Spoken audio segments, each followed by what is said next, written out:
ఇంకా మనం కాళ్ళు అంటే లోయర్ లిమ్స్ తీసుకున్నాం అనుకోండి, సయాటికా మెయిన్ మనం అంటే అందరికీ తెలిసిందే, దాని మీద జస్ట్ త్రో సమ్ లైట్. ఈ సయాటికా దగ్గర కొద్దిగా అంటే పేషెంట్ చెబుతారు సయాటికా అలాగే ఇక్కడ దాకా నొప్పిపోతుంది అన్నట్టు. అవును, కానీ సయాటికా కాదు, మీకు తెలుసు అది L5S1 అని మనం అనుకుంటాం. బట్ పేషెంట్ విషయంలో అదే ఏముంది, ఇప్పుడు సయాటిక్ నర్వ్ అంటే మనం ఏంటంటే ఇప్పుడు దీంట్లో నుంచి L4, L5, S1, S2, S3 మొత్తం కలిపి ఫామ్ అయితే వచ్చింది. ఇక్కడ నుంచి మనం సయాటిక్ నర్వ్ అంటాం. ఇక్కడ మనకి ఏమన్నా అయితేనే మనం సయాటికా కింద వేస్తాం. లైక్ కామన్ గా మనం ఇంజెక్షన్ కామన్ గా చూస్తాం కదా పిల్లల్లో, మనకి లాటరల్ గా ఇవ్వకుండా కొద్దిగా మీడియల్ గా ఉంటే సయాటిక్ నర్వ్ ఆర్ఎంపీ ఇవ్వకపోతే కనుక ఎవరైనా సంబడి అంటే ఎవరైతే ఆ కోర్స్ సరిగ్గా లేకపోతే లాటరల్ థైకి అబ్బా చిన్నపిల్లలకి ఏ గోల్ లేదు, ఇటు పోస్టర్ గా ఇవ్వాలా, కొద్దిగా మీడియల్ గా ఇచ్చాడంటే సయాటిక్ ఇక్కడ నుంచి ఎలా వచ్చింది కదా. సో ఇక్కడ నుంచే మనం సయాటికా అంటాం. బట్ ఇక్కడ ఉన్నదాన్ని మనం L4, L5 వస్తే రాడిక్లోపతి డిస్క్ ప్రొలాప్స్ అంటాం. కానీ పేషెంట్ విషయానికి వస్తే ఏదైనా సయాటికానే, ఎందుకంటే కంప్లైంట్ వాళ్ళకి తెలిసింది కామన్ థింగ్స్ సార్. కామన్ కదా, ఇప్పుడు చెప్పే కదమ్మా, చేయి పడిపోయినా, రిస్ట్ డ్రాప్ వచ్చినా, పక్షవాతం అనుకుంటారు, మూతి వంకర పోయినా పక్షవాతం ఎట్టాగనుకుంటారు. ఇది కూడా అంతే, ఇది అలవాటు పడిపోయి దీని నుంచి వచ్చింది, మొత్తం ఎనహమాల నుంచి వచ్చింది, ఏదైనా ఎనహమాల ఏదైనా రాని, అది పైరిఫార్మిస్ సిండ్రోమ్, మీరు చెప్పినట్టు సయాటికా కావచ్చు, మామూలుగా సయాటికా ఇంజెక్షన్ చేసిన సయాటిక్ రావచ్చు, ఏదొచ్చినా సయాటికా. బట్ L5S1 డిస్క్ కి దీనికి డిఫరెన్స్ మనం కొద్దిగా చూసుకోవాలి. ఎందుకంటే సయాటిక్ నర్వ్ వేరు, L5S1 వేరు. పేషెంట్ చెప్పడం ప్రజెంటేషన్ సయాటికా అని ప్రజెంట్ అవుతారు.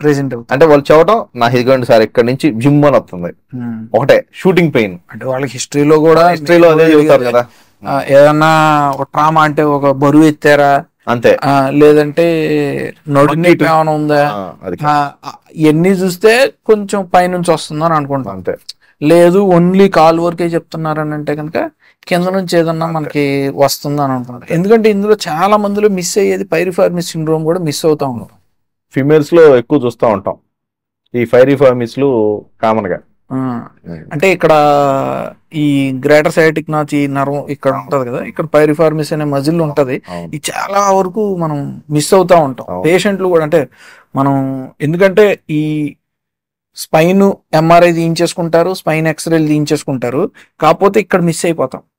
ఈ పైరిఫార్మిస్ సిండ్రోమ్ గురించి కూడా మన ఛానల్లో ఏంటంటే చాలా వీడియోస్ కూడా చేసాం. గ్రేట్, అంటే మీరు ఎక్కువ కేసులు చూస్తుంటారు, చూస్తున్నాం. అంటే మిస్ అయిన కేసు అని మీ దగ్గరకు వస్తున్నాయి, మన దగ్గరికి వచ్చి వాళ్ళు ఏంటంటే సింపుల్ ఇది పైరిఫార్మిస్ అని చెప్పి మనం సింపుల్ అల్ట్రాసౌండ్ స్కాన్ లో రెండో పైరిఫార్మిస్ మజిల్ తో కంపేర్ చేస్తే ఇక్కడ బల్క్ ఎక్కువ ఉంది అనుకో డాక్టర్ శ్రీనివాస్, మనం అది పైరిఫార్మిస్ సిండ్రోమ్ వల్ల వస్తుంది.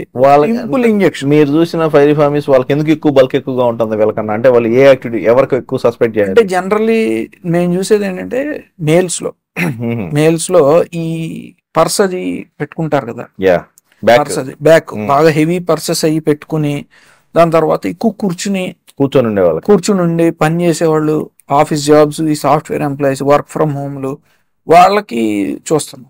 బయాస్డ్ ఏమో, నేను చూసిన వాళ్ళంతా ఫీమేల్స్ వచ్చారు. ఫీమేల్స్ కూడా వస్తారు, నేను అది కాదంటలేదు. బట్ అంటే ఇది ఒక మెయిన్ రీజన్ మేబీ.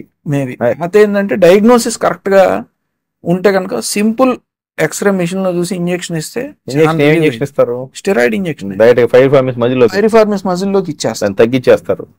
డయామీటర్ అంటే దాని యొక్క పరిమాణం తగ్గిస్తే చాలు, పరిమాణం తగ్గిస్తే మజిల్ రిలాక్స్ అయింది, మజిల్ రిలాక్స్ అవుద్ది, దానికి బ్లడ్ సప్లై అసలు కరెంట్ పాస్ అవుద్ది, హ్యాపీగా ఉంటారు.